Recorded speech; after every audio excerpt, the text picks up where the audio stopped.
ဖိတ်ကြီးအားလုံးပဲမင်္ဂလာပါဗျကျွန်တော်တင်ဆက်သူမှလည်းပဲဖြစ်ပါတယ်ဒီနေ့တင်ဆက်ပေးခြင်းရဲ့အကြောင်းအရာလေးကတော့ကရဟန်းကြီးတယောက်တနည်းအားဖြင့်သဘောပြန်သေးတဲ့ကောင်ရဲ့အကြောင်းအရာလေးကိုတင်ဆက်ပေးတော့မှာဖြစ်လို့အစိုးထိကြည့်ရှုပေးကြဖို့အတွက်တောင်းဆိုလိုက်ပါတယ်ဗျတခါတော့ရေနံချောင်းမျိုးလေးတွေမှာအိမ်တိုင်းကြီးလို့ခေါ်တဲ့ရွာလေးတွေရှိခဲ့ဘူးလေဗျအဲဒီရွာလေးဟာတောကြတဲ့ရွာလေးတွေဖြစ်ပြီးတော့ညဘက်တွေမှာဆိုရင်လေစိုးရင်ထိတ်လန့်မှုများစွာနဲ့သဘောပြန်တစ်စီတစ်ကောင်ရဲ့အန်ဒီယေကိုရင်ဆိုင်နေခဲ့ကြရတာပေါ့အဲအကြောင်းရွာသူရွာသားတွေဟာညဘက်တွေကိုရောက်တဲ့အခါတိုင်းမှာမိဘုံလေးတစ်ခုကိုပြိုးပြီးတော့စုဝေးစွာနဲ့ပဲကင်းဆောင်နေရလေးရှိပါတယ်။ရွာတွေကအိမ်ဝေးတိရစ္ဆာန်တွေဆိုရင်လေခဏခဏအကိုက်ခံနေရပြီးတော့တေဆုံးနေလေးရှိတာပေါ့။ရွာတွေကိုတောင်းချမ်းနေတဲ့သဘောပြန်တစ်စီကြီးဆိုတာကလေတခြားလူတော့မဟုတ်ဘူးဗျ။အင်တန်ကြီးရွာရဲ့မြောက်ပိုင်းမှာနေထိုင်တဲ့အဖွာဆိုင်ဆိုတာကိုတော့လူတော်တော်များများကတည်နေခဲ့ကြပါတယ်။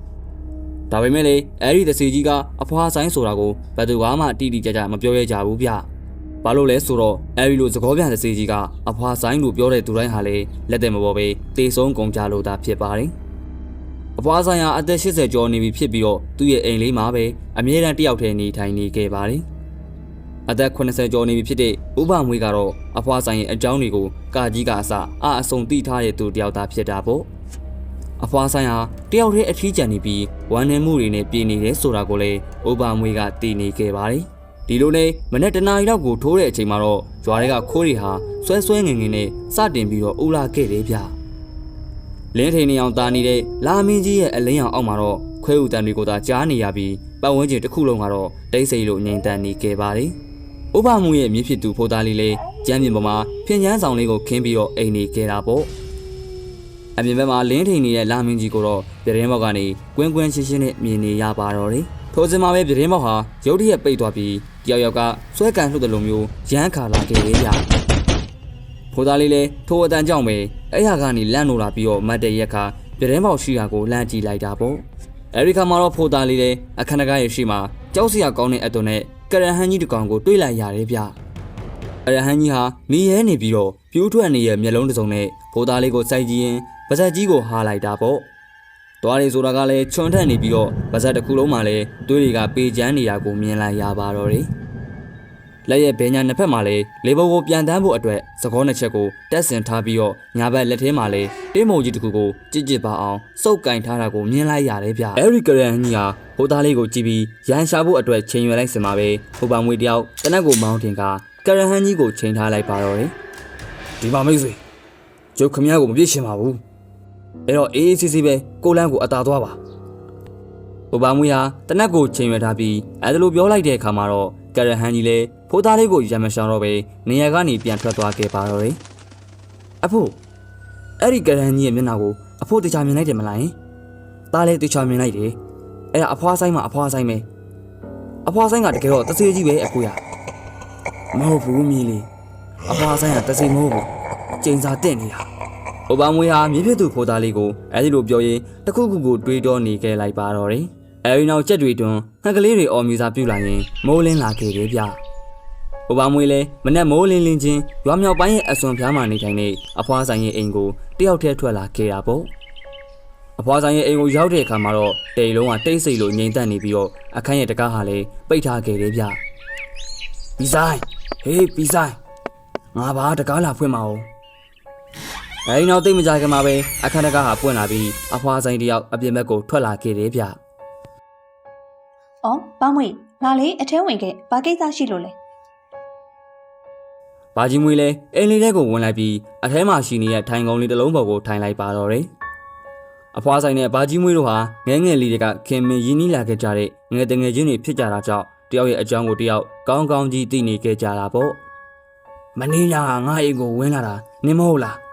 ငါ့ကိုပြောပါဦးနင်ဘလို့ဖြစ်သွားတာလဲ။အဲဒီခါမှာတော့အဖွားဆိုင်လည်းဖြစ်ပျက်ခဲ့တာတွေကိုပြောပြလိုက်တယ်ဗျ။ဟုတ်တယ်မင်းညာနှစ်အိမ်ဝင်လာတာငါပဲ။ငါဒီလိုဖြစ်သွားရတာလေငါကိုယ်တိုင်လုံးမိခဲ့တာ။ငါရဲလာတင်ခဲ့လို့အခုလိုဖြစ်သွားရတာ။အဲဒီလိုဆိုပြီးတော့အဖွားဆိုင်ဟာဖြစ်ကြောင်းကုန်စင်ကိုတငယ်ချင်းဖြစ်တဲ့ဘာကြီးမွေးကိုပြောပြလိုက်တာပေါ့။အဖွားဆိုင်ဟာဘာကြီးမွေးကိုပြောပြနေရင်ပဲဝမ်းနည်းမှုတွေများပြားစွာနဲ့မျက်ရည်တွေဟာလည်းစီးကျလာခဲ့ပါတော့တယ်။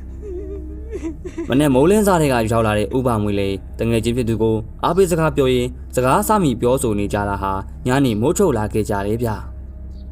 အဲအားကြောင့်ဥပမွေလည်းအဖွားဆိုင်ကိုနှုတ်ဆက်ပြီးတော့အိမ်ကိုပြန်လာခဲ့လိုက်ပါတော့တယ်အပြင်ဘက်မှာတော့အတော်လေးကိုမှောင်နေပြီဖြစ်ပြီးတော့ဥပမွေလည်းမိအိမ်လေးကိုလက်ကဆွဲပြီးအိမ်ကိုပြန်လာခဲ့တာပေါ့ထိုစဉ်မှာပဲရွာလေပိုင်းကတော်ဝင်းမာတယောက်ငယ်တန်းပါအောင်អော်လိုက်တဲ့အတန်ကြီးကိုဥပမွေတယောက်ကြားလိုက်ရတယ်ဗျအဲအားကြောင့်ဥပမွေလည်းမိအိမ်လေးကိုလက်ကဆွဲပြီးတော်ဝင်းမာရှိရာကိုပြေးသွားခဲ့တာပေါ့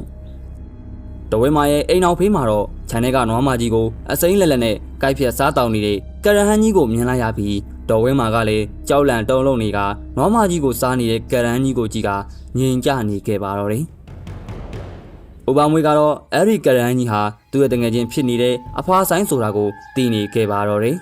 ။အဖွားဆိုင်ရဲ့ပုံစံကြီးဟာအတော်လေးကိုကြောက်စရာကောင်းနေပြီးမြင်ရသူတွေအဖို့တွေးပြက်ပွဲဖြစ်နေခဲ့တာပေါ့။ထိုစဉ်မှာပဲရွာထဲမှာကင်းဆောင်နေကြတဲ့ရွာသူကြီးဦးတောင်းစိန်နဲ့ရွာသားတွေဟာတော်ဝဲမာရဲ့အတန်ကိုကြားပြီးရောက်လာခဲ့ကြတယ်ဗျ။အဲဒီနောက်မှာတော့နွားမကြီးကိုကိုက်ဖြတ်စားတောင်းနေတဲ့ကရဟန်းကြီးကိုမြင်လာရပြီးတကြီးရဲ့တပည့်ဖြစ်တဲ့ဖိုးကျော်လေးလက်ထဲကတနက်ကိုမောင်းတေကကရဟန်းကြီးကိုချိန်ထားလိုက်ပါတော့တယ်။ကရဟန်းကြီးကလည်းရွာသားတွေများပြားစွာရောက်လာတာကိုမြင်လာရပြီးတော့ဒေါသကြီးစွာနေပြီးအော်ဟစ်လိုက်တယ်ဗျ။ကရဟန်းကြီးရဲ့အော်လိုက်တဲ့အတန်ဟာပတ်ဝန်းကျင်တစ်ခုလုံးကိုစူညံသွားပြီးတော့တရွာလုံးကိုဟိန်းသွားခဲ့တာပေါ့။ရွာသားကြီးလည်းတပည့်ဖြစ်တဲ့ဖိုးကျော်ကိုပြစ်ဒဏ်ဖို့ရအတွက်အချက်ပေးလိုက်တာပေါ့။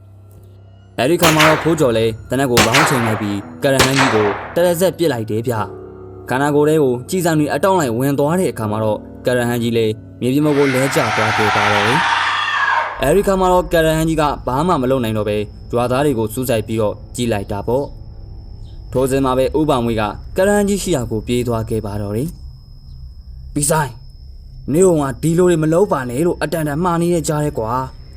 အစင်ပြေလားလာထအဲဒီလိုဆိုပြီးတော့ဥပမွေဟာကရဟန်းဖြစ်နေတဲ့အဖွားဆိုင်ကိုတွဲကူလိုက်တယ်ဗျထိုစဉ်မှာပဲတကြီးရဲ့တပည့်ဖြစ်တဲ့ဖိုးကျော်လည်းနောက်တစ်ချက်ထပ်ပြစ်ဖို့ရအတွက်တနက်ကိုမောင်းဆွဲတင်လိုက်ပါတော့တယ်ဒါပေမဲ့လည်းရွာတကြီးကအချက်ပြပြီးတော့မပြစ်ဖို့ရအတွက်တားလိုက်တာပေါ့ငါတောင်းပန်ပါတယ်တကယ်တော့ငါဒီရွာလေးကိုချက်ပါတယ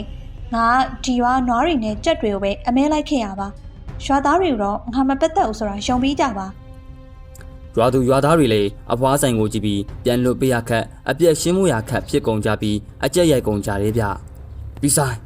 နင်ဒီမှာမနေသင့်တော့ဘူးအချင်းအနေနဲ့အချင်းခါရနင်ရွာလေးနဲ့ဝေးရကိုတွားရတော့မယ်ငါပြောတာကိုနားလဲမလားရွာတကြီးနဲ့ရွာသူရွာသားတွေကိုအဖွားဆိုင်တောင်းပန်ပါတယ်နောက်ဒီရွာလေးကိုဒုက္ခမပြီးတော့ပါဘူးနော်အဖွားဆိုင်ခွင့်လို့ပေးကြပါဥပမွေကအဲ့ဒီလိုပြောလိုက်တဲ့အခါမှာတော့အဖွားဆိုင်လေးသကောတစ်ချက်ကိုတောင်းပန်ခတ်ပြီးလေဘုတ်ကိုပြန်ဝေးရင်ကြွားလေးကိုစွန့်ခွာသွားခဲ့ပါတော့တယ်အဲ့ဒီချိန်ကနေစပြီးတော့အဖွားဆိုင်ဟာကြွားလေးကနေလုံးဝပျောက်ကွယ်သွားခဲ့တာပေါ့နေတွေအလီလီကြာလာခဲ့ပေမဲ့လေဥပမွေကတော့ငယ်တငယ်ချင်းဖြစ်တဲ့အဖွားဆိုင်ကိုအမြဲတမ်းရနေခဲ့ရဲ့ဗျပြိုးဦးလေးမွေတယောက်တည်းငေးငိုင်လေးပါလားအပေါ်ကိုလည်းမော့ကြည့်လို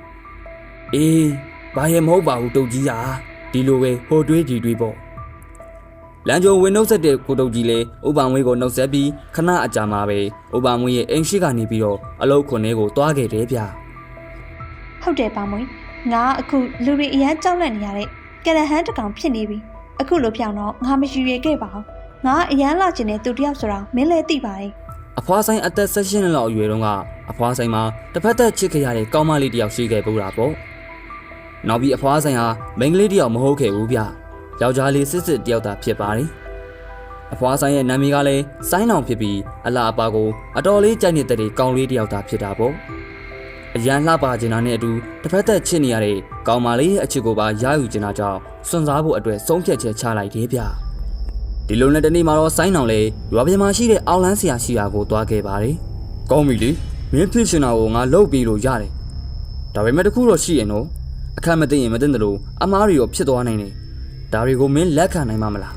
းဆိုင်းအောင်လေအောက်လန်းဆရာပြောတာတွေအကုန်လုံးကိုသဘောတူလိုက်ပြီးအောက်လန်းနည်းပညာကိုအသုံးပြုလိုက်ပါတော့တယ်ထိုချိန်ကနေစပြီးတော့ဆိုင်းအောင်ချစ်တဲ့ကောင်းမလေးဟာဆိုင်းအောင်ကိုပြန်ချစ်လာခဲ့ပြီးပထမပိုင်းမှာတော့အကြအားလုံးကအဆင်ပြေနေခဲ့တာပေါ့ဒါပေမဲ့လေအချိန်ကြီးကြာလာတဲ့နဲ့အမျှဆိုင်းအောင်ဟာယောက်ျားလေးအသွင်ကနေရုတ်တရက်ပြောင်းလဲသွားပြီးကရဟန်းတကောင်ရဲ့အဖြစ်ကိုပါရောက်ရှိသွားခဲ့ရပါတော့တယ်တဘာဝဆိုတာကဖះကဖန်ဆင်းပေးထားတာဖြစ်တာကြောင့်တဘာဝကိုလွန်ဆန်းပြီးမကောင်းမှုတွေနဲ့ပတ်သက်ပြီးရင်အခုလိုမျိုးအဖြစ်ဆိုးတွေနဲ့ကြုံတွေ့ရတတ်တယ်ဆိုတာကိုအဖွားဆိုင်ရဲ့အဖြစ်ကတက်တည်ပြသွားခဲ့ပါတော့တယ် ဇလန်လေးကိုကြည့်ရှုပြီးတော့လဲဝေဖန်အကြံပြုလိုပါကအောက်ကကောမန့်လေးမှာဝင်ရေးပြီးအကြံပြုလို့ရပါတယ်ဆိုတာကိုရိုသေလေးစားစွာနဲ့ပဲပြောကြားလိုက်ပါတယ်ဗျတင်ဆက်တာလေးကိုကြိုက်နေတဲ့ဆိုရင်လေကျွန်တော်တို့ရဲ့ channel လေးကို subscribe ပြုလုပ်ထားပြီးတော့အသစ်တင်သိရအောင်လေဘေးနားက notification ခေါင်းလောင်းလေးကိုပါနှိပ်ပေးထားကြဖို့တောင်းဆိုလိုက်ပါတယ်ကျွန်တော်ကတင်ဆက်သူမှနဲ့ပဲဖြစ်ပါတယ်ဗျအားလုံးပဲကောင်းသောနေ့လေးကိုပိုင်ဆိုင်နိုင်ကြပါစေလို့ဆုတောင်းရင်းဇလန်လေးကိုအဆုံးသတ်လိုက်ပါတယ်